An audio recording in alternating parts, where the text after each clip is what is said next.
29 मई 2009 जब शोपियां में सफाक भारतीय फौजियों ने दो मासूम कश्मीरी बच्चियों नीलोफर और आसिया को अगवा करके पहले उनकी इज्तिमाई आबरूरेजी की और बाद अज़ां उन्हें बेरहमी से कत्ल करके उनकी लाशें रंबी नाले में फेंक दी। तफ्तीश करने पर दावा किया गया कि दोनों मासूम बच्चियां मज़कूरा नाले में डूबकर जान से हाथ धो बैठी हैं, जबकि नाले का पानी कभी टखनों से ऊपर गया ही नहीं। 13 बरस गुजरने के बावजूद भी इज्तिमाई आबरूरेजी और दोहरे कत्ल का मुतासरा खानदान इंसाफ से महरूम है। शोपियां में इज्तिमाई आबरूरेजी और दोहरा कत्ल मकबूजा जम्मू कश्मीर में भारतीय सफाकों की बर्बरियत की एक बदतरीन मिसाल है।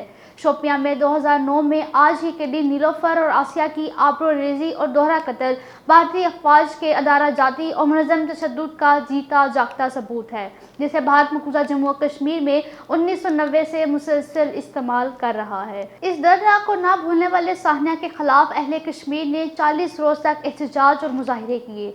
शोपियां में मुजाहिरों को मुनज़्ज़म करने के लिए कायम की जाने वाली कमेटी के सरबराह को भारतीय सफाकों ने शहीद कर दिया। कश्मीरी अवाम की जदोजहद आज़ादी को दबाने के लिए भारतीय फौजियों के हाथों कश्मीरी खवातीन हरासा, तशद्दुद और आबरूरेजी की शिकार हैं।